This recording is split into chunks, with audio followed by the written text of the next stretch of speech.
In this video, I'll show you the perfect itinerary for 2, 3 or 4 days in Florence, so you can exactly choose what to do. No matter how many days you're staying, this itinerary will help you see what you can do day by day, what you can leave for a future trip, what you can optimize. It will be a step-by-step guide to all the attractions, the main tours and tourist attractions, and round trips through the little towns of Tuscany. Worth it, aren't they? We'll explain everything in detail, which is the best to visit. Rest assured that this is a complete itinerary of several days for you to have the best possible experience in Florence. So don't forget to give us a like, subscribe to the channel, and buckle up. How many days to stay in Florence? I say it depends. I think 2 days is enough to get to know the city. So set aside 2 full days to get to know the city of Florence. This will already limit your trip to 2 days, and then you can include the others if you want to visit cities near Tuscany. For example, something we did the first time, which is very common, we recommend it. You can take an extra day in Florence, so it would be 3 days, and then you could visit Pisa and Lucca, which are 2 towns 30 minutes away. You can go by train, you can go by car. It's super easy to get to, and they're really nice towns to visit. There's the famous Leaning Tower of Pisa. Lucca is a medieval city with a sensational fort. It's really nice to see, and there are other towns nearby. I think San Gimignano, it's the best for those who want the winery, the Tuscan experience. It's a very nice region, a very nice little town. It has some great wineries, and you can also add another day to the tour. So that's 2 days to get to know the city, and then the other 2 days, if you want to go to Pisa and Lucca, you can add another day. If you want to do a nice tour of San Gimignano, you can add a 4th day, but in the end, you choose your travel style. Many people ask me how to do these tours, both to Pisa and Lucca and to San Gimignano, if they don't want to hire a car. You can go by train. There are also very good tours and excursions that are cheap and very nice that the companies, the tour agencies do. There's a very good guide.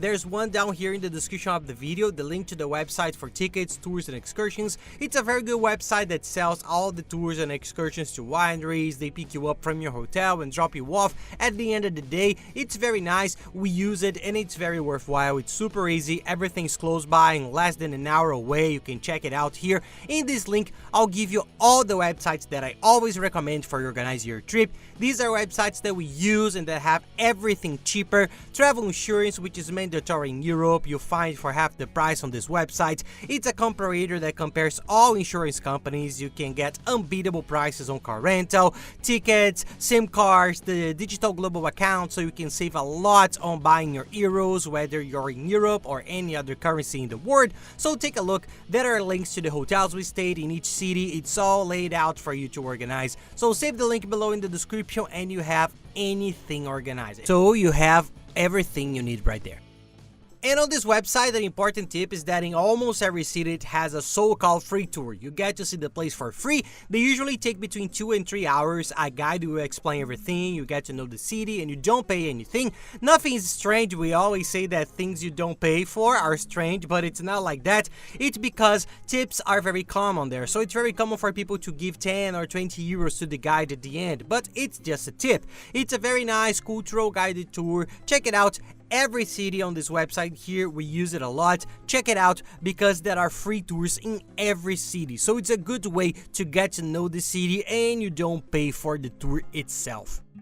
So the first day in Florence, what should you do? You'll probably already be staying in the area we recommend, which is the historic center. Go straight to Piazza del Duomo. The Piazza del Duomo is the famous square in Florence. You see it several times. It's home to Florence's famous cathedral, the Duomo Cathedral. There are also 2 buildings next door, Giotto's Campanile and the Baptistery of San Giovanni, which is next door. They look very similar. You see that it's a very beautiful composition, so stay in the square, take a walk, have a look around because it's a very nice place. There are some really nice ice cream parlors there, a cafe, something else. It's worth exploring the square a bit. At Florence Cathedral, it's worth going up to the dome, which is where you need a ticket. It's cheap and easy. You can find it on the website below. Take a look, but it's pretty cool. And there you can also see the beautiful paintings by Brunelleschi, who was very famous there, a very famous painter. He was very important for Italy. Then take some nice pictures because from the top you can see the whole city of Florence. It's a really nice view. You can see the whole city in detail. You can enjoy the view. It's very romantic. You can take a lot of pictures. It's a really cool experience. And at the Baptistery of San Giovanni, you can't miss the Gates of Paradise, which became very famous.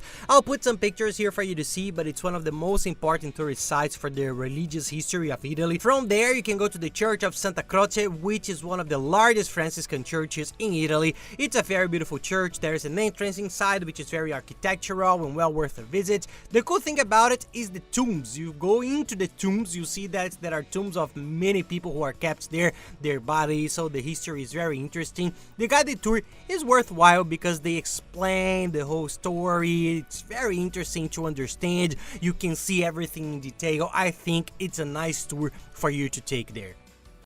On this intense day, there's a lot to see. Have some lunch wherever you are, look for restaurants. I'm not even going to give you restaurant tips because all the restaurants in Italy are good. See which one is closest, which one has a good price. Today, Google Maps shows us all of this, the reviews, it's super easy.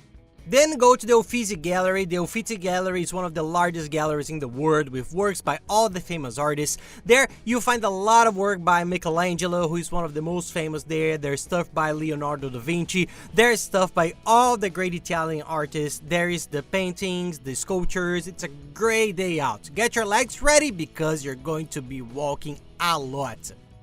The second day in Florence has some very important places to visit. If you like museums, the Accademia Museum is one of the most important museums in Italy and the most important in Florence. There's a lot to see, so try to visit it. It's well worth it. You spend a lot of time there. If you really like it, there's a lot to see. If you don't like museums or more historical tours, you can try to get out of it and see other things, but I think it's worth it. It's a very nice and very important museum. Then you go on to Palazzo Vecchio. Palazzo Vecchio, it's one of the most important places in the world. It's beautiful inside. You can visit the interior and there are guided tours. There are also guided tours on the website I mentioned below. Check it out. It's a really nice tour. Even if you're not going inside, you have to pass in front of it. The garden, the things. It's a surreal building, well worth a visit, and you can take very beautiful pictures from there. It's amazing.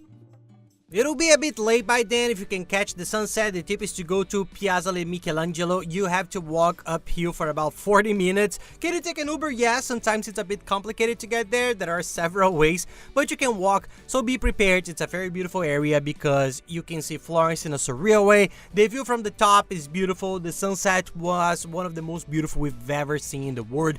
You can see the dome, the church, the Cathedral of Florence from up there. You can see all these sites from up there, so it's a great place to take pictures and a beautiful view to keep in your memory of Florence because it's indeed one of the best views in Italy in general. One tip is the bus. For this tour works well. You take the bus 22 or 23, keep this tip. You can walk, you can do it in other ways. The rest of the tours are all on foot. If you stay well in the hotels we recommend, check the link in the description for those hotels we've stayed in. Try to find the nearby area because staying there means you're close to everything on foot, but the Michelangelo Square tour is a little further away, so you have to be prepared for that too.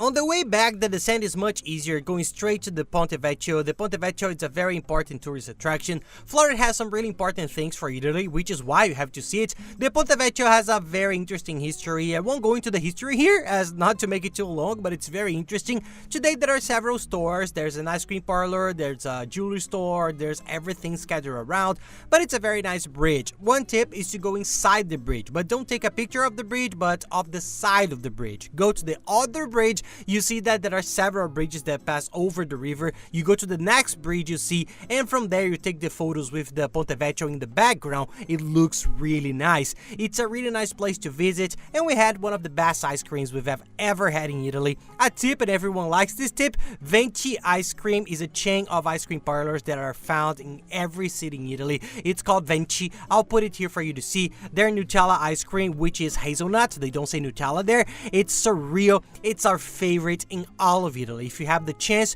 go and buy it. I'm sure you won't regret it. And tag me if you like it too. And if you still have time and energy, there's a very nice church inside that I found very colorful, a bit different from the others. It's the Santa Maria Novella church, which is really nice to see. And there's also the Boboli Gardens. So these two are places that, if you can't fit them in, great. They're very important and nice places to visit. They're very beautiful, and if you have time, I think you should stop by. And then on the other days, you take the excursions I mentioned to Pisa and Lucca, and on the other day, go to San Gimignano, visit a nice winery, have lunch, taste some wine, which I think it's perfect complement to get to know the first part of Tuscany, guys. Here are the complete itineraries of Tuscany with the cities we stayed in, the bases we visit. Florence is one of the bases. There are lots of nice itineraries. If you want to see everything, just type in Itinerary Tuscany Lorenzi, put Lorenzi in the name and it will come up, or Lorenzi Italy Itinerary. These are our itineraries for the whole of Italy, the Amalfi Coast, Cinque Terre, all the regions of Italy. Almost we have videos, so take a look, there's lots for you to see. And that's it, guys. I hope you enjoyed the video. There's also a video about Rome, Venice, and Milan, just like this one. Take a look if you like. And if you liked it, please don't forget to give us a like and subscribe to the channel. Next to it, I'll leave 2 other very important videos so that you can plan your entire trip to Italy, saving money and spending as little as possible, guys. So, thanks a lot. Thank you very much and have nice trips.